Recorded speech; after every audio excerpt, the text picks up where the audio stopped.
I am Rachel, a part-time housewife in my late 20s. My husband, Tony, and I don't have children yet because I'm currently the deputy leader of an important project, and taking time off for a baby isn't an option for me. Additionally, Tony is also handling a significant work project, so we decided to wait until things settle down before starting a family. However, our peaceful life was shattered by an unexpected event. One night, Tony came home later than usual. He immediately undressed his suit and shirt, leaving them on the floor, and headed straight to the shower. Thinking it can't be helped, I picked up his suit, and a piece of paper fell out. Out of curiosity, I looked at it, and what I saw left me speechless with shock and anger. It seemed to be some sort of note that read, "I'll be waiting on the rooftop during lunch break. Let's make sure no one finds out about our affair." Although I wanted to confront Tony immediately, I decided to stay calm and put the note back in his pocket, thinking there might be more evidence to uncover. Little did I know that this small infidelity would lead to a major upheaval involving our entire family. After discovering Tony's affair, I did my own investigation. Hiring a private detective was too expensive for my current salary, so I gathered evidence myself. Eventually, I identified the mistress.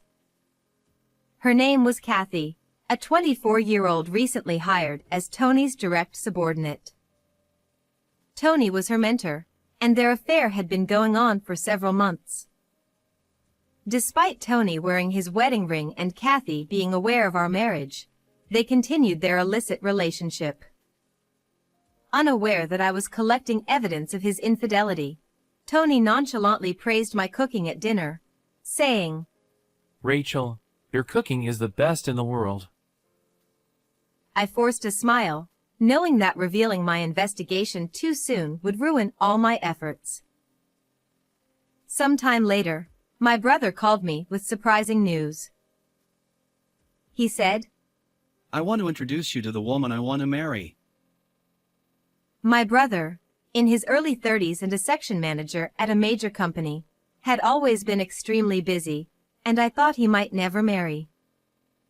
He planned a family dinner to introduce his fiancée and invited both Tony and me. Since Tony's company was a subcontractor for my brother's company, Tony agreed to attend, likely out of a sense of obligation. Though I was reluctant to introduce my philandering husband to my brother's future in-laws, I understood the timing and circumstances left me no choice. However, a few days later, Tony began acting unusually kind to me. He started bringing home my favorite desserts and sharing funny stories from work. This made me wonder if there was a chance to rebuild our relationship if Tony confessed and ended his affair completely. Although I had caught them together several times, their interactions were limited to meals and light physical contact, with no signs of a physical relationship yet. I hoped Tony had realized his mistake and stopped the affair, especially with my brother's important dinner approaching. I wanted to clear the air before the event. I waited for Tony to take the initiative, but aside from his increased kindness, he didn't mention anything. Recently, he hadn't gone out drinking and spent his weekends at home. We even went on a short day trip and enjoyed a high-end dinner together, making me let my guard down. However, my trust in my husband completely crumbled due to a certain incident. One evening, I went out for drinks with a friend. As we chatted over drinks and snacks, I confided in her about Tony's recent change and my thoughts of rebuilding our relationship. I asked, "He's been acting better lately, and I'm thinking of talking things through and rebuilding our marriage. What do you think?" My friend's eyes widened as she stared at something behind me. I followed her gaze and saw Tony, happily feeding his affair partner, Kathy, at a nearby table. The shock left me speechless. In this small town, rumors travel fast. My friend worked in the HR department at Tony's company and had heard whispers about their affair. However, she hadn't seen them together recently, and since Tony had been coming home early for my sake, she thought the rumors were just that, rumors. Seeing them together, though, left both of us at a loss for words. Snapping back to reality, my friend stood up, paid the bill, and dragged me outside. The winter air stung my cheeks as I finally comprehended the reality of what I had just witnessed. My friend's concerned words faded into the background as the image of Tony and Kathy lingered in my mind. She said, "You mentioned Tony's been acting nice lately, like taking you on trips and dinners.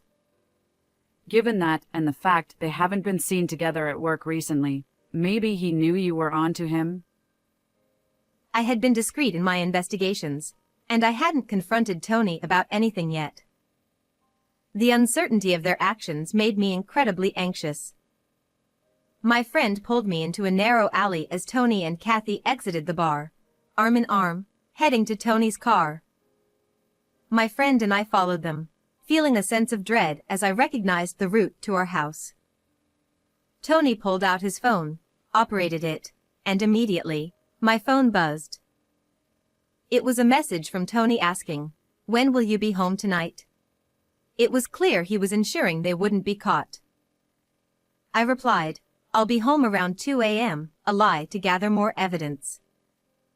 Seeing my reply, Tony told Kathy, Rachel won't be back until 2, so we can relax. and they entered our home together. The sight made me nauseous, and I collapsed, barely held up by my friend. The thought of Kathy entering my home was unbearable.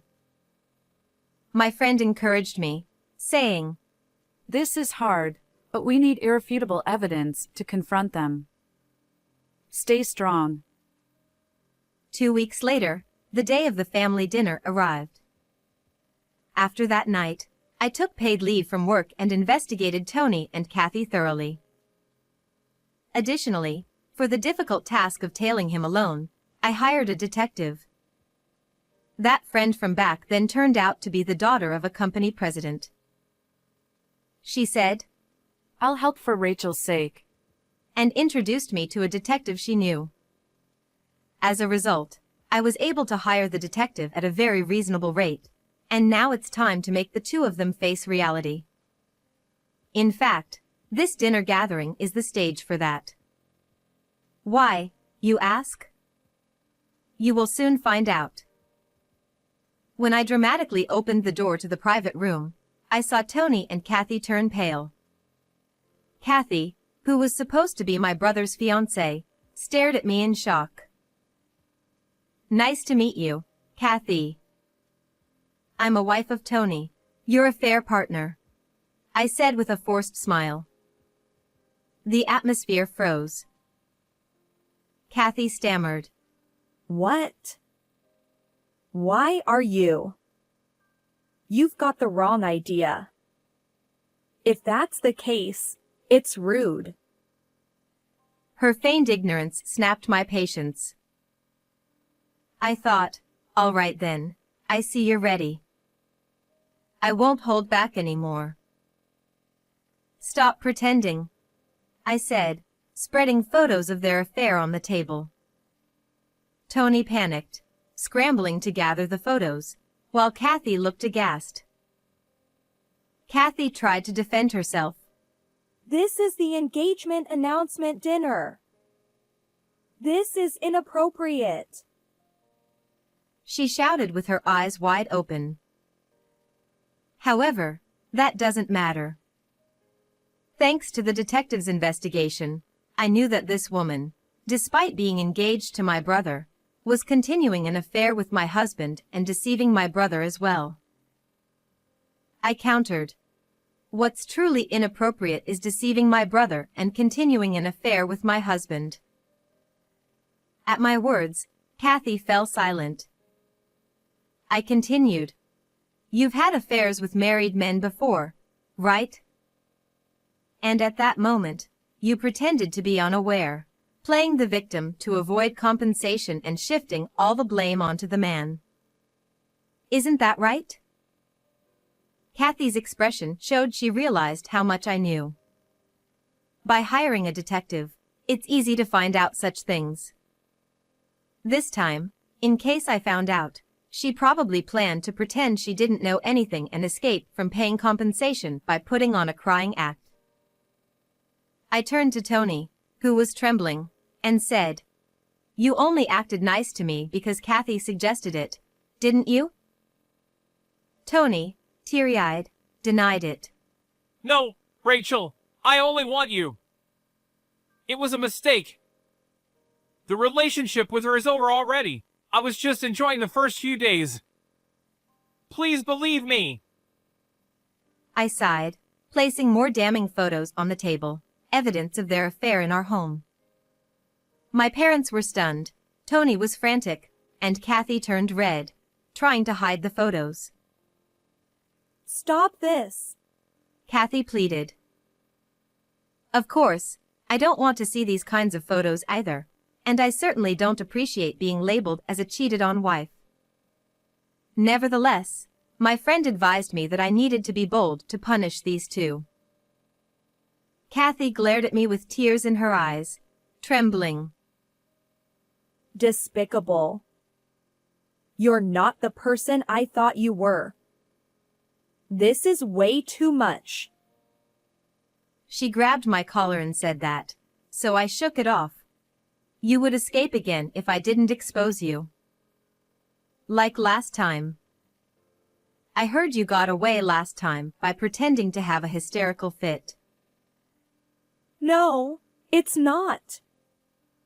That was... At that moment, a loud slap echoed as Kathy's mother struck her face. In front of me, her mother slapped her across the cheek, and I saw Kathy freeze with a frantic look on her face. What have you done? Apologize to Rachel. She demanded, but Kathy resisted. Her father grabbed Kathy's head to force to bow, and he also bowed deeply, said, I apologize sincerely for the terrible disrespect shown by my daughter. Please consider breaking off the engagement. I assure you that we will properly compensate Rachel, including returning the engagement ring and providing her with compensation. I am truly sorry.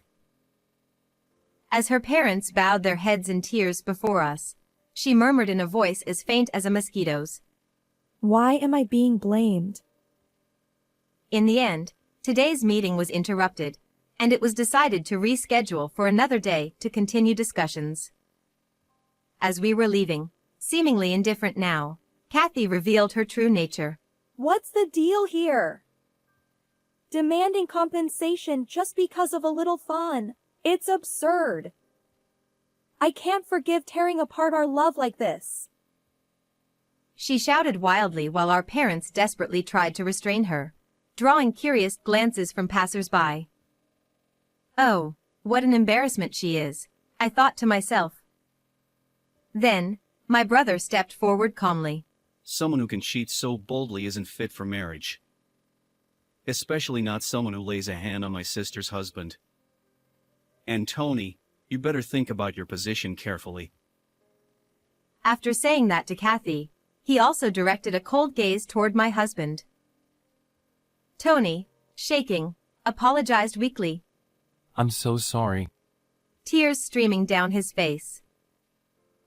Shortly thereafter, a meeting was arranged to discuss the broken engagement, our divorce, and the settlement for damages. After being thoroughly scolded by her parents, Kathy was completely subdued and silent. I stated, in our settlement, Tony will pay me alimony and we will divorce. You will also need to pay me damages. Kathy remained silent, but her parents responded, We will make sure our daughter pays. showing their willingness to comply. Although this should have been the end, I had something more to say. I contacted the wife of the previous victim you deceived and avoided paying damages to. She was furious when she learned the truth and plans to reissue her claim for damages. Kathy lifted her head and croaked. No, that can't be. That was supposed to be over. I replied coldly. You think it's over? You and Tony have no idea how deeply your actions have scarred others. Tony, who had been listening quietly, muttered. I'm sorry. Kathy, realizing the truth in my words, looked visibly distressed. In such a small town, having multiple affairs is quite bold. Regardless, you will pay the damages in full, I said, turning to leave. My family followed me without a word. I glanced back briefly to see Kathy's parents bowing deeply and Tony and Kathy staring in shock. Money alone couldn't resolve everything, but this was the best outcome. I took everything I could from Tony through alimony and asset division and divorced him. Their affair became known at work, leading to their transfer to different departments. However, the fact of the affair remains unchanged, and since it had already been rumored before, embellishments like apparently she was pregnant or apparently he was seeing 2 other people spread. Because of this, the 2 lost their place and reportedly resigned. Later, I heard that Tony, desperate for money, was arrested for fraud. Then, by chance, I happened to see the woman desperately working as a cashier at a supermarket. She looked completely different from her previous glamorous appearance, with a haggard and dark expression, being yelled at by her boss. This is the fate of the 2 who had an affair, but it's a case of reaping what they sowed. As for me, I apologized to my brother for ruining his engagement. But he said, I'm glad I didn't marry someone with such secrets. And comforted me. My parents reassured me that I had done the right thing, which brought me to tears. My friend, who had introduced the detective, joined me for a celebratory night out. I had feared judgment from my family for my actions, but instead, I felt supported and validated. Moving forward, I will continue to cherish those around me. To everyone watching, thank you for staying with me until the end. I love and appreciate you all. How did you find today's story? Don't forget to subscribe to the channel. See you in the next video.